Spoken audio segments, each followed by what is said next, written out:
أعوذ بالله السميع العليم من الشيطان الرجيم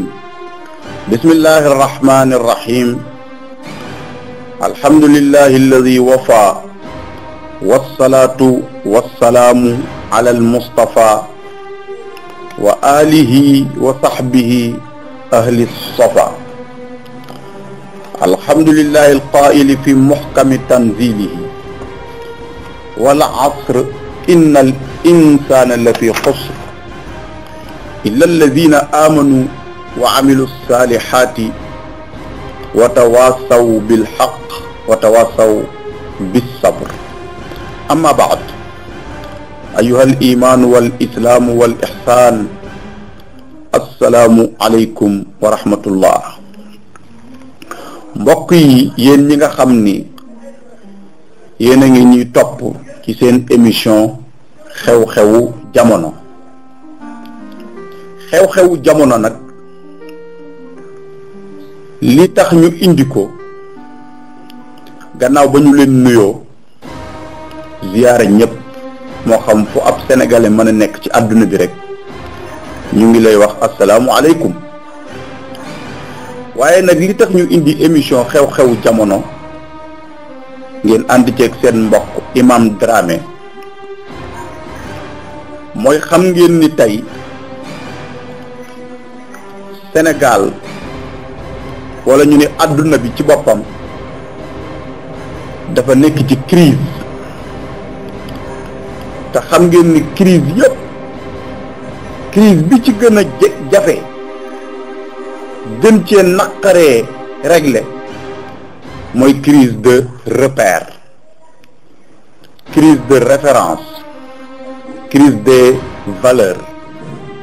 arab di ko wax al azmatul axlaq loolu moo tax ñu fas yéenee ñëw ak yéen ci yi nga xam ni day xew ci pénc mi indi ci gis-gisu diine waaye mbokk yi indi ci gis-gisu moral waaye indi ci gis-gisu éthique parce que diine ñaar yooyu rek moom la mooy pilier yi mooy fondement bi mooy li ñuy wax éthique ak moral mbooleem diine yi fi musa ñëw yëpp li ko commencé ci yonent yàlla Nuux wala la ko commencé ca maam Adama alayhi salaam 124 000 prophètes yi 313 yi yàlla tànn yónni leen ñun ñëpp benn cause rek lañ doon défendre mooy moral ak éthique loolu il faut mu leer ci bopp ñëpp xëy na yonent bi nag moom bi mu ñëwee li ñële indi moom yonent bi daf ko résumé bi mu ko résumé nag ñu jox ko mu nekk benn message pour mu indil ko àdduna yëpp moo tax kon dañuy wax ni diine yi ñoo bokk cause bu ñuy xeex waaw ñoo bokk cause bu ñuy xeex moo tax yonent bi sallallahu alayhi wa sallam biñ ko laajee ni ko yow yonent bi lu tax ñu yónni la ban cause moo tax ñu yónni la mu ni cause bi tax ñu yónni ma lenn rek la mooy dañ maa yónni pour ma defar jikko yi mbokk yi defar jikko yi mooy éthique defar jikko yi mooy moral moo tax yonent bi ni innama bu'istu li utammima makaarimal axlaaq waaw innama bu'istu li utammima makaarimal axlaaq kon mbokk yi diine li ko tax a jóg mooy defar jikko yi te ku defar jikko yi defar pénc mi waaw waaye diine li ko tax a jóg dëgg-dëgg nag mooy diine projet de société la waaw projet de société la. loolu moo tax nag ñu fas yéene ñëw ak yéen ci xew ci société bi di xew ci pénc mi lan moo ci gis-gisu diine waaw gannaaw ba ñu nangoo ni ñun ñëpp réew mi ngëm la parce que réew mi li yàlla dogal mooy ay jullit ak i chrétien ñoo fi nekk même bu fekkee ni amoo diine sax da nga koy nëbb doo ko déclarer donte amoo diine nga nekk ci réew mi maanaam nga nekk athée da nga koy nëbb kon réew mi nañ nangu ni réewum ngëm la. kon li ma jàpp man bu ñu bëggee résoudre tey crise bi am ci réew mi dañuy delluwaat ci diine parce que nag mbokk yi nit du nax boppam. nit du nax boppam te nax sa bopp mooy fekk loo xam ni amul solution nga bëgg caa wut solution waaw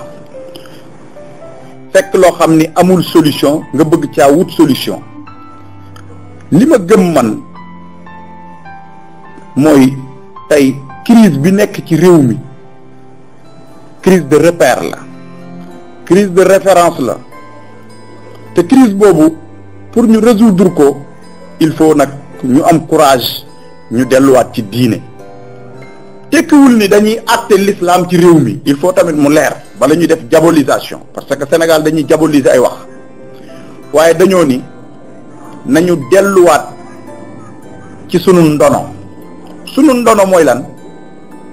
mooy ngor sunu ndono mooy lan mooy jom yooyu réew mi yooyu diine sax indiwu ko fi ndax sun maam yi amoon nañ ko lu jiitul diine di ñëw ci réew mi waaw kon loolu moo tax ñu tànn leen émission bi tuddee ko xew-xewu jamono maanaam yii xew ci jamono naka la ko diine gisee xam ngeen ni tey Sénégal problème yi ñépp a ngi joxe seen xalaat ci li xew ci pénc mi ba mu des ñooñ diine moom kenn déggu leen ñooñ diine daal li ñuy wax nit ñi mooy nañ julli nañu jàpp nañu woor loolu ci lislaam la bokk de waaye yonent bi nga xam ni moo tax ñu bind jaam yi biñ ko laajee ne ko yow yonent bi lan mooy diine yonent bi daf ko définir ci définition bu gàtt yonent bi dañuy ad diinu al muamala waaw wax bu am solo la ad diinu al muamala mu ni diine daal mooy jëflante bi ngeen di jëflante ci seen biir kon lii xew ci pénc mi moo xam ci wàllu politique la moo xam ci wàllu religion la moo xam ci wàllu social la wàllu insécurité wàllu santé wàllu éducation loolu diine daf ci am point de vue diine daf ci joxe xalaatam waaw ku ci bëgg a xañ diine xalaatam rek naroo lu jub moo tax yonent bi sallallahu alayhi wa sallam mi nga xam ni jàpp nañ ni kuy xam moo la gën a xam ñun loolu lañ jàpp ndax yàlla daf ñu ni bu ngeen demee bay roy àdduna bi li nit ñi di bari ñépp maa leen bind waaye royal leen ma yonent bi bu ngeen demee bay jëli référence na ngeen ko jëlee ci waxam waaw moo tax alquran ni wa in tuti'uhu tahtadu yàlla ni kenn rek laa leen wax ngeen topp ko topp goo xam ni fu mu la jëmee nga jëm fa muy yonent bi gis nga damir googu ci yonent bi rek la dellu wa in tuti'uhu benn damir la tahtadu. kon li ma bëgg a wax mooy jullit nakete référence am waru ko jëlee fenn fu dul ci biir alquran waaye waru ko jëlee fenn lu dul ci waxu yonent bi sallallahu alayhi wa sallam. Sénégal nag mënuñu ni ñun ay jullit lañ koo ni doo jullit mu mer. Sénégal koo ni doo jullit mu ne la dag maa bëgg a génne ci lislaam te buñ demee ba jël ba war a wuti solution dañuy dem ci ñi nga xam ni maanaam ay anti l'islam lañ ay anti religion lañ ñu dem jëli ci ñoom solution. mbokk yi loolu du régler problème bi. gis nga yonent bi mbiru société bi ak ni muy doxee daf ko ñor ba nga xam ni dafa wax ni sallallahu alayhi wa sallam mu ni man lam yahtamma bi umuuril mu'minina fa laysa minna. mbokk yi xadis bu jar a bàyyi xel la xadis la boo xam ni sunu sëriñ ba sunu référence daan na ko wax Cheikh El Hadj Abdou Aziz Ad-Dabbaax yàlla nañu ko yàlla fayal parce que tey réew mi soxla na ko réew mi manqué na ko boo gisee nit ñi di ko jooy ba tey mooy taxawaayam. parce que Alaaji Abdou dafa am lum ñu jàngal daf ñoo jàngal ni nit kenn du ko nawee askanam nit kenn du ko nawee diwéy baayam nit kenn du ko nawee diwéy maamam waaye nit liñ koy nawee mooy taxawaayam. waaw yonent bi ni képp koo xam ni mbiru jullit ñi ni muy doxee mbiru penc mi ni muy doxee yitteelu la bokkoo ci lislaam fa laysa minna fa laysa minna loolu leer na. kon képp koo xam ni tey liy dox ci réew mi ñoru la boo doon yor sa kurus di naaw ci kaw asamaan si yonent bi moo la génn ci lislaam. loolu ñi ñuy tuddee ay nitu diine wala ñu leen di tuddee ay ostaas il faut ñu fàttali leen loolu. lislaam li ko tax a jóg mooy projet de société la. kon liy dox ci pénc mi boroom xam-xam yi ak imaam yi ak sëriñ si ak les intellectuels l'élite intellectuels yi parce que ku bëgg a defar pénc doo écarter kenn. réew ku ko bëgg a tabax il faut nga boole ci ñëpp parce que yàlla kenn ku ne am na lu mu def ci yow. waaw kenn ku ne am na lu mu def ci yow. kon ku bëgg a tabax pénc il faut nga inviter ñëpp bu ñu ñëwee ku ne joxe sa xalaat ku ne participer. moo tax l'islam dafa fonk lu ñuy tuddee al mushawara maanaam consensus li ñuy tuddee consensus tubaab mooy wax consensus arab di wax mushawara moo tax alquran di wax ni wa shawiruhum fil amri aw wa shawiruhum fil umuri. yàlla nee na yonent bi na ngay diisoo ak nit ñi. waaw na ngay diisoo ak nit ñi. waaye nag réew mi tey li fi nekk ñun ñëpp ñu teg ci sunu bët mooy réew mi dañoo jël pouvoiru yàlla jox ko benn nit. loolu mooy feebaru réew mi te fii ak nanguwul ni loolu mooy feebar bi parce que nit boo feebaree da nga war a nangu ni da ngaa feebar d'abord. waaye bu fekkee da ngaa feebar dem ci docteur nanguwoo ni da ngaa feebar kenn du la faj. il faut ñu nangu ni réew mi dafa feebar ñu wuti nag docteur bu ko faj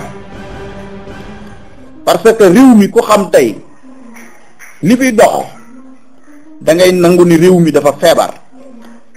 bu ñu ne réew mi dafa feebar mooy ñi yor réew mi ñoo feebar parce que réew bu dee kenn nit rek mooy décider bu nee waaw ñëpp ni waaw bu nee déet ñëpp ni déet réew moomu musiba dal na leen. te man li ma gëm ni mooy première feebaru Sénégal ñu war koo faj mooy pouvoir yi nga xam ni dañ ko jox le président de la république. pouvoir yi dafa bari pouvoir yi ñu jox président fii ci sunu réew nga xam ne sunu constitution moo ko ko jox pouvoir yooyu yàlla mi bind jaam yi rek moo ko war a am. boo gisee feebar bi am tey ci réew mi feebar boobu tey mooy cancer bi waaw il faut ñu nangoo taxaw foofu parce que réew mi tey li ñuy jàmbat lan la mooy dañuy wax ni justice bi dañ koy manipuler loolu la nit ñi di wax réew mi lan la ñuy jàmbat tey mooy dañuy wax ni dañuy këpp keesu réew mi maanaam dañuy luubal alalu réew mi yooyu mooy débat yi tey mais yooyu yëpp boo gisee lu ko indi mooy dañu jël benn pouvoir jox ko benn nit te nit nature bi ko yàlla bindee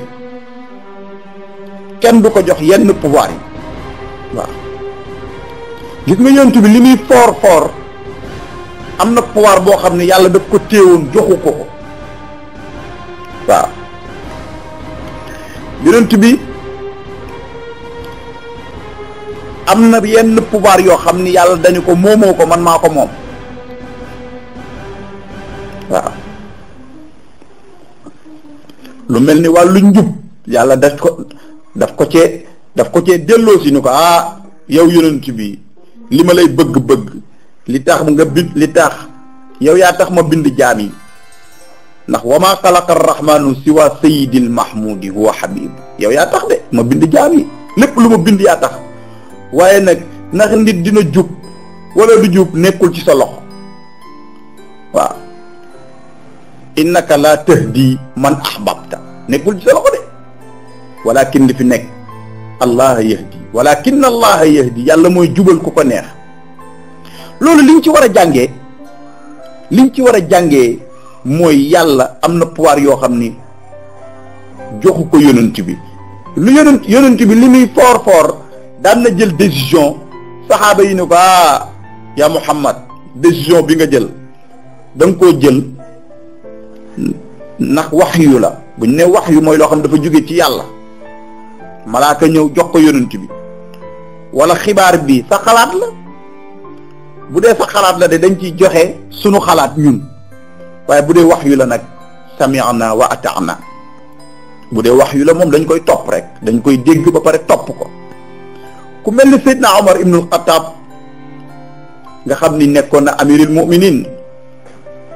gannaaw Ababacar Seydina Omar moo ñëw jiite jullit ñi yonent bi daan na wax ba noppi mu contesté ko contestation boo xam ni danaan ko man de d'accorduma ci lii laa d'accord mbokk yi loolu nag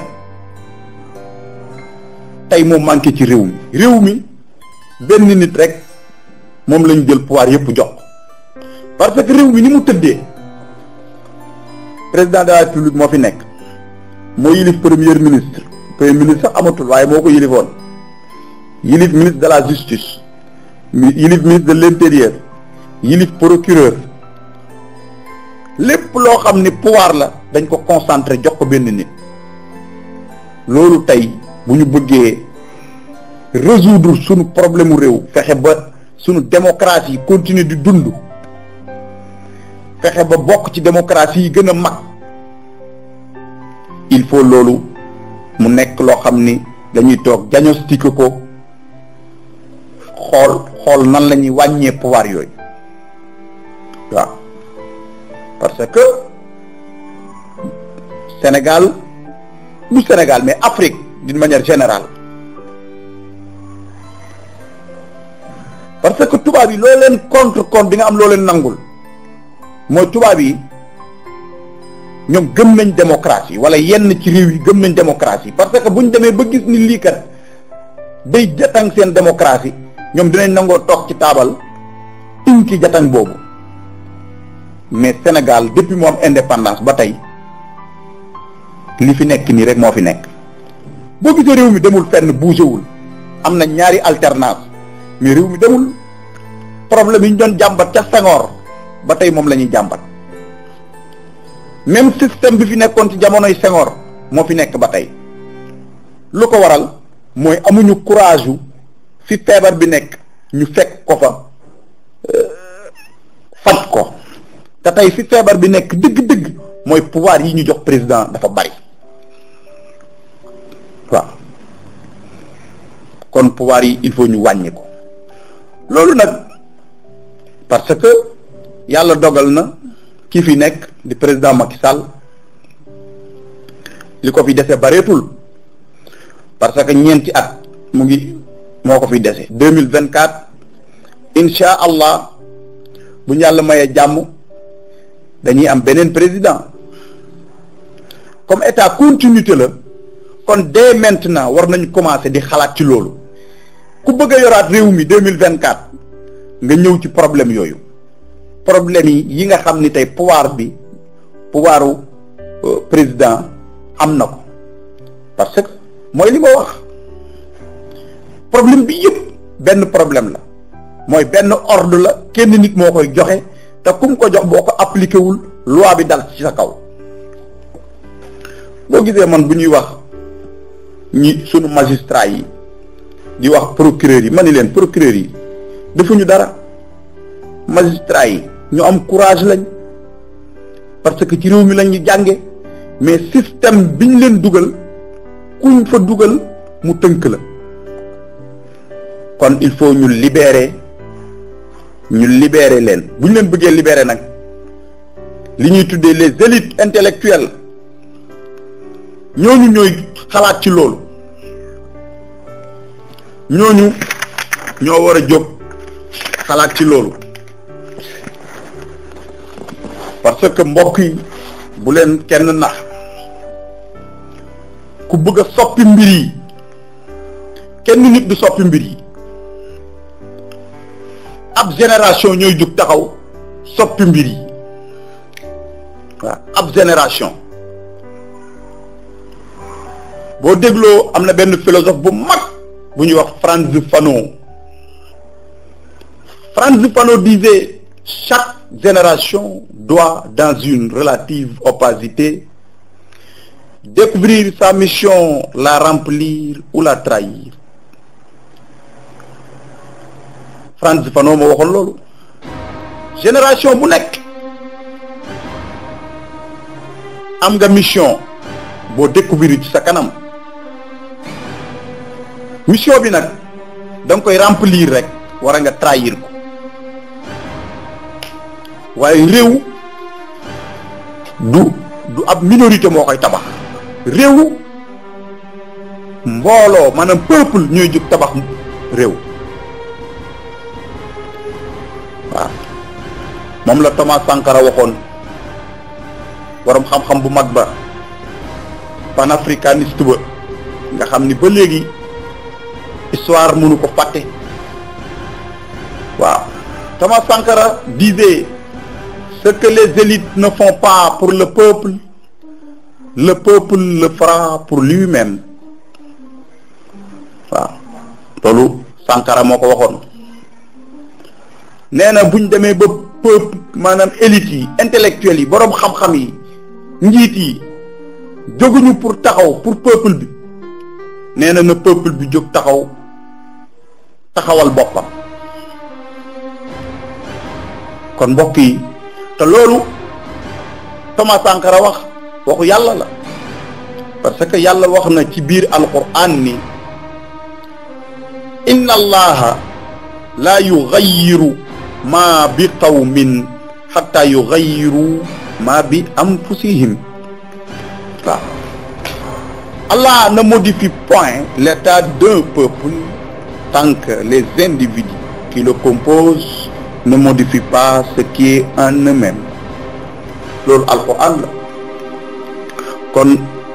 bu ñu bëggee soppi mbir yi il faut peuple bi jóg taxaw peuple bi ni muy taxawee nag mooy ñu def ay réformes yu wóor yoo xam ni même bu fekkee ni yow doo ci jariñu sa njaboot jariñu ci say sët jariñu ci mbokk yi xam ngeen ni tey bis la boo xam ni dafa bokk ci bis yi nga xam ni histoire dootu ko fàtte parce que xam ngeen ni tey la 34e anniversaire 34e anniversaire u nit koo xam ni dafa réyoon ci ñun lool fii ci Sénégal waaw dafa nekkoon ku màgg ci ñun muy égyptologue ba, historien ba, philosophe ba, panafricaniste ba, le géant de la civilisation noire professeur Cheikh Anta Diop waaw nga xam ni malheureusement encore une fois ba léegi jariñuwuñ ci moom. Cheikh Anta xam ngeen ni dafa yéene moo doon Afrique nekk benn peuple. yéene moo doon tubaab yi séparé bi ñu séparé Afrique indil ñu commencé ñun ci njàpp njaam li ñuy wax esclavage jugeeg ñun ci esclavage ñëw ci colonisation ay nit taxaw xeex ba colonisation jóg parce que àdduna li fi am yépp ay nit a ko xeex. esclavage moo fi nekkoon ay nit ñoo xeex ba esclavage jóg fi mbokk yi colonisation ñëw ay nit ñoo taxaw xeex ko ba mu jóg fi ay malaaka wàccu ñu ay jinne wàccu ñu di ko xeex. àdduna l'histoire se répète ak taarixu yatakarrar lépp lu fi mos a am rek ay nit ñoo ko xeex ba jële ko fi. colonisation bi mu amee ay nit xeex ba jëlee ko fi sunu maam yi kenn mënul wax colonisation te doo tudd ku mel ni Cheikh Omar Foutiyou, Thierno Tchernabe waaw moom la tubaab yi ni il est disparu mystérieusement dans les falaises de Bandiagara. Cheikh Omar al Foutiyou radiyallahu anhu kenn mënul wax colonisation te doo tudd ku mel ni Cheikh Ahmad Bamba radiyallahu anhu waaw borom lil Mustafa nawaytu maa yujaddidu sunnatahu lgarra'u wa inni ahmadu taysa kenn mënul wax colonisation te doo tudd ku mel ni Cheikh Seydi El Hadji Malick borom na'udhu billahi min sharri al-kuffari wa min sharri an-nasara wa min sharri as-salatini. mbokk yi sunu maam yooyu dañoo taxaw jaamaarloog tubaab yi ñi jaamaarloog ñoom ci xeex ku mel ni Cheikh Omar arme la utiliser pour tubaab bi bañ a not réew mi ku mel ni Cheikh Ahmad Bamba pilim la utiliser ku mel ni Cheikh Seydi Hadji Malick pilim la utiliser ku mel ni Lat Joor dafa utiliser arme ba daanu ci deqale waaw ñu mel ni Cheikh Anta mii ñuy waxtaane tey amoon taxawaay pour tubaab bi bañ a continuer di ñu recoloniser parce que tubaab bi même bu mu ñu joxee indépendance bàyyiwuñu dafa jël ay doomam yu mu formé ñu am même idéologie bi ñu amoon bàyyi leen fi ñu continuer di doxal politique am ku mel ni Senghor xam nga réew mi li ñu dal yàpp Senghor am na ci responsabilité man loolu laa gëm parce que Senghor moo nekkoon interlocuteur tubaab yi fii ci Sénégal tubaab yi ñoo ko fi teg Mamadou Dia mi ngeen gis tubaab yi ñoo ko complot tëj ko ci kaso bi waaw loolu mooy dëgg waaw Cheikh Anta mi tubaab yi xeex nañ ko ci façon bu nekk pour mu bañ a tekki dara koroog bi mu bindee teesam tubaab yi dañoo bañ ni duñ ko corriger moo tax réew mi il faut ñu jàngal sunu doom yi histoire réew mi waaye Cheikh Anta tey amul benn xalaatam boo xam ni ñu ngi koy jàngale ci université bii ñu ko tuddee Cheikh Anta amu ci lu dul aw tur rek université Anta Diop adduna bi yëpp a ngi koy dégg amul benn idéologie boo xam ne Cheikh Anta ko moo ko xalaat togg ko ñu ko fay jàngale loolu c'est honteux. Sénégal booy dund tekki woo dara boo deewee ñu def la star loolu mooy sunu problème Sénégal ñi ñu fi tagg ñëpp bi ñuy dund ci xat-xat lañ nekkoon luñ mus a wax ñu lànk, buñ faatoo ñu ni ay yonent lañ. C'est malheureux. waaye encore une fois il faut ñu taxaw ñu jàngaat sunu histoire buñ bëggee génn tey ci crise bi ñu nekk ñu am courage xam ni bu dee wërsëg yàlla rek moo koy joxe, yàlla rek moo yor wërsëg yi. kon adduna bi fi nit ki di dundee ak fi muy dee dara jaru fi jaay sa diine, dara jaru fi jaay sa ngor. Cheikh Anta ngi nii jóge na fi bu yàgg ba tey nit ñaa ngi koy waxtaane di waxtaan njàmbaar gum fi nekk woon. Mamadou Dia ba tey nit ñi dañ koy waxtaane. Thomas Sankara, ku mel ni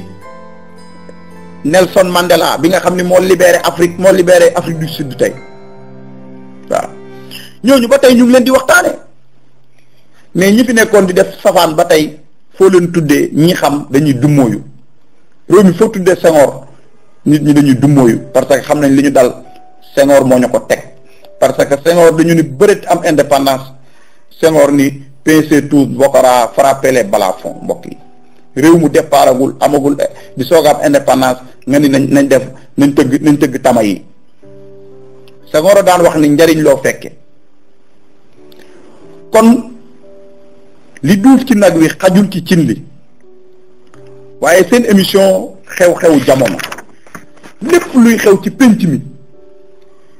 dinañ leen ci indil gis-gisu diine,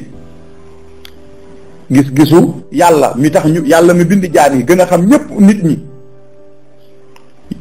dinañ leen ci buñ nee diine nag génnewuñu benn diine, parce que diine yépp na wér ni ñoo bokk benn combat. bu dee diine christianisme ñoo bokk benn combat moral la ñuy xeex ak éthique. dinañ leen ci indil suñu waxu mag ñu baax ni,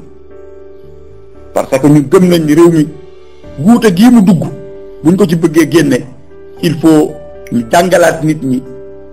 li suñ mag ñi bind, ñu moom suñu bopp. parce que doomu aadama booy dund te moomoo sa bopp sa dund amul njariñ. waaw liberté amul prix. dinañ ñëwaat ak yéen ci yeneeni waxtaan, ci yeneeni jàngat, waaye ñu ngi ñaan ñëpp ñu bàyyi xel émission bi. ñu nag bokkuñu ci nit ñi tëju, parce que bañu ñu ku ñu critiquer. dama jàpp ni ku dem ba dugg ci internet di wax ba ñëw ku la critiquer, ku ci gis loo war a critiquer bunt bi ubbeeku na. kon xew-xewu jamono ngoog ngeen ànd ak seen mbokk Imam Dramé ci Ma TV ak xew-xewu jamono. in uridu illa al islah wa ma tawfiqiya illa billah wa axiru da'wana an alhamdulillahi rabbil alamin wassalaamu alaykum wa rahmatullahi taala wa barakatuhu.